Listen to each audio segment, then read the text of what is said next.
Hi. അപ്പം ഇന്നൊരു വീക്കെൻഡാണ്. വീക്കെൻഡിൽ എക്സാമൊക്കെ കഴിഞ്ഞിട്ട് നമ്മളെവിടെയും പോകുന്നില്ല, കംപ്ലൈൻ്റ് ആണ് മോൾക്ക്. അപ്പോൾ അവൾ പറഞ്ഞിങ്ങനെ ഒരു 10 days ലീവാണ്, സ്കൂളൊക്കെ അടച്ച് എക്സാമൊക്കെ കഴിഞ്ഞ് ഫ്രീ ആയി. ഇത്രയും ദിവസം എക്സാം കാര്യങ്ങളൊക്കെ ആയിട്ട് ഇങ്ങനെ ഭയങ്കര ടെൻഷനിലായിരുന്നു കേട്ടോ, തിരക്ക് പിടിച്ചൊരിതായിരുന്നു. അപ്പോൾ അതുകൊണ്ട് ഞങ്ങൾ മോള് ബാക്കിലുണ്ട്, ഒന്ന് പുറത്തേക്ക് പോകാമെന്ന് വിചാരിച്ചിട്ട് ഒന്ന് പുറത്തേക്ക് കറങ്ങാൻ വേണ്ടിയിട്ട് ഇറങ്ങാം കേട്ടോ. കുറേ ദിവസമായില്ലേ ഒന്ന് പുറത്തേക്ക് ഇറങ്ങിയിട്ട് തന്നെ, അവൾ തന്നെ കുറേ ദിവസമായി പുറത്തിറങ്ങി. ഞങ്ങൾ പിന്നെ പച്ചക്കറി വാങ്ങാനൊക്കെ സാധനം വാങ്ങിക്കാൻ മാർക്കറ്റിൽ പോകുന്നല്ലാതെ.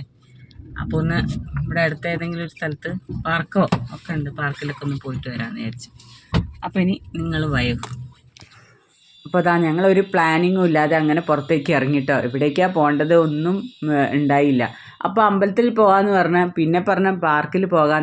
അങ്ങനെ മോള് പറഞ്ഞ അമ്പലം എപ്പോഴും നമ്മൾ പോകുന്ന ഇടയ്ക്കിടയ്ക്ക്, അതുകൊണ്ട് അമ്പലത്തിൽ പോകണ്ട, ഇപ്രാവശ്യം വേറെ എവിടെയെങ്കിലും പോകാൻ. അങ്ങനെ ഞങ്ങൾ ഒരു പ്ലാനില്ലാതെ അങ്ങോട്ട് ഇറങ്ങിയപ്പം അതാ മുന്നിൽ ഇഷ്ടം പോലെ വണ്ടികൾ, അങ്ങനെ ഭയങ്കര ട്രാഫിക്കായിരുന്നു കേട്ടോ. ട്രാഫിക്ക് കാരണം ഒരു രക്ഷയില്ല കേട്ടോ. അപ്പം ആ ട്രാഫിക്കിൻ്റെ തൊട്ടടുത്തൊരു പാർക്കുണ്ട് കേട്ടോ, അംബേദ്കർ പാർക്കാണ്. അപ്പോൾ നമ്മളും വിചാരിച്ച് എന്നാൽ ഇവിടേക്ക് കയറാമെന്ന്. അവിടേക്ക് കയറാൻ നോക്കിയ സമയത്ത് അതാ വണ്ടി പാർക്ക് ചെയ്യാൻ സ്ഥലമില്ല, 2 വീലറുകാർക്ക് പാർക്ക് ചെയ്യാൻ സ്ഥലമുണ്ട്. പിന്നെ അവിടുന്ന് പോലീസുകാരനോടൊക്കെ പെർമിഷൻ ചോദിച്ച്, അപ്പോൾ അവർ പറഞ്ഞു നിങ്ങൾ ആ സൈഡിൽ ഒതുക്കിയിട്ടോളൂ എന്നൊക്കെ പറഞ്ഞു. അപ്പോൾ ഇനി ചലാനൊക്കെ കിട്ടുമെന്നൊന്നും അറിയില്ല. പിന്നെ അയാളോട് പറഞ്ഞാൽ ഇല്ല, അത് കുഴപ്പമൊന്നുമില്ല, നിങ്ങളവിടെ സൈഡ് ഒതുക്കിയാൽ മതി എന്നാണ്. അങ്ങനെ ഞങ്ങൾ സൈഡിൽ ഒതുക്കി ഞങ്ങൾ അതിൻ്റെ അകത്തേക്കൊക്കെ കയറിയിട്ടോ. അപ്പോൾ അവിടെ ചെന്ന സമയത്ത് വലിയ തിരക്കൊന്നും ഉണ്ടായില്ല. പിന്നെ ഞങ്ങളൊരു വൈകുന്നേരം ആയതുകൊണ്ട് ആൾക്കാരൊക്കെ പൊതുവേ കുറവായിരുന്നു കേട്ടോ, എന്നാലും ആൾക്കാരൊക്കെ ഉണ്ടായിരുന്നു. പിന്നെ നമ്മൾ അതിൻ്റെ അകത്തൊക്കെ കയറി. അപ്പോൾ ഇത്രയൊക്കെ സ്പേസ് അതിൻ്റെ അകത്ത് ഉണ്ടോ എന്നുള്ളത് നമുക്ക് കയറി ചെന്നപ്പോഴാട്ടോ അറിഞ്ഞത്.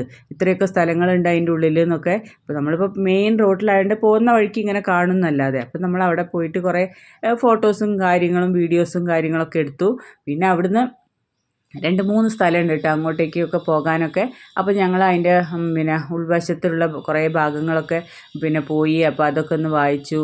പിന്നെ അവിടെ ഓരോന്നിനെ കുറിച്ചൊക്കെ എഴുതി വെച്ചിട്ടുണ്ടല്ലോ, അപ്പോൾ അതൊക്കെ ഒന്ന് നോക്കി എല്ലാം കഴിഞ്ഞു കേട്ടോ. അപ്പം പിന്നെ ഈ ഇരുട്ടായതുകൊണ്ട് എന്താണെന്നറിയോ, ശരിക്കുള്ളൊരു വ്യൂ നമുക്ക് കാണാൻ പറ്റില്ല. ആ രാത്രി വ്യൂ മാത്രമേ കാണാൻ പറ്റുള്ളൂ. ശരിക്കും പകൽ സമയത്ത് നല്ലൊരു ഭംഗി തന്നെയാണ് കേട്ടോ അത് കാണാൻ. കാരണം ഇതൊരു മെയിൻ പോയിൻ്റാണ്. അപ്പോൾ 4 ഭാഗത്തു കൂടിയും റോഡാണ്. അപ്പം അവിടുന്ന് നമുക്കിപ്പോൾ പകലാണ് നമ്മൾ ഫോട്ടോസും വീഡിയോസൊക്കെ എടുക്കുകയെന്ന് വെച്ചാൽ നല്ല ഭംഗിയായിരിക്കും കേട്ടോ. അപ്പോൾ നമ്മൾ പിന്നെ തൊട്ടപ്പുറത്തൊക്കെ പോയി പിന്നെ എല്ലായിടത്തുനിന്നും വീഡിയോസും കാര്യങ്ങളൊക്കെ എടുത്ത് നമ്മൾ പിന്നെ വീട്ടിലേക്ക് തിരിച്ചു പോന്നു കേട്ടോ. പിന്നെ ഈ വീഡിയോ ഞാൻ എഡിറ്റ് ചെയ്യുന്ന സമയത്ത് തൊട്ടപ്പുറത്തെ വീട്ടിലിങ്ങനെ പിന്നെ വീടിൻ്റെ പണി നടക്കുന്നുണ്ട്. അപ്പോൾ അവിടെ ഡ്രില്ലിങ് മെഷീനൊക്കെ വെച്ച് സൗണ്ടൊക്കെ കേൾക്കുന്നുണ്ട്. അപ്പോൾ അതുമാണ് ഈ സൗണ്ടായിട്ട് ഇങ്ങനെ കേൾക്കുന്നത് കേട്ടോ. അപ്പോൾ ഇതാ ഞാൻ അവിടുന്ന് പുറത്തുനിന്നൊക്കെ ഇങ്ങനെ കുറേ വീഡിയോസും കാര്യങ്ങളും ഒക്കെ ഇങ്ങനെ എടുത്തു കേട്ടോ. പിന്നെ അവിടുന്ന് ഞങ്ങൾ ഇറങ്ങിയതിന് ശേഷം നമുക്ക് പിന്നെ ഇനി വീട്ടിൽ പോയിട്ട് ഫുഡൊക്കെ ഉണ്ടാക്കാൻ ഒരു മടിയായിട്ടോ. മടിയായിന്നല്ല, നമ്മൾ പ്ലാൻ ചെയ്തിട്ടുണ്ടെങ്കിൽ പുറത്തുനിന്ന് ഫുഡ് കഴിക്കാമെന്ന്.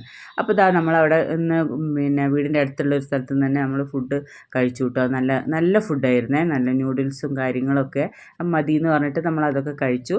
നമ്മൾ പിന്നെ അവിടുന്ന് ഇറങ്ങിട്ടോ. ഇറങ്ങിയപ്പോൾ പിന്നെ മോള് പറഞ്ഞു എനിക്ക് ഐസ്ക്രീം വേണമോ എന്ന് പറഞ്ഞു. അപ്പോൾ ഐസ്ക്രീം ഒന്ന് വാങ്ങിച്ചു കൊടുത്ത്. അപ്പോൾ അതൊക്കെ വാങ്ങിയിട്ട് ഞങ്ങൾ പിന്നെ അവിടുന്ന് വീട്ടിലേക്ക് തിരിച്ചു പോന്നു കേട്ടോ. അന്ന് നല്ല ഒരു എന്താ പറയുക, പെട്ടെന്ന് തീരുമാനിച്ചൊരു പ്ലാനായിരുന്നു. മുൻകൂട്ടി പ്ലാൻ ചെയ്യാനൊന്നും നടക്കാറില്ല.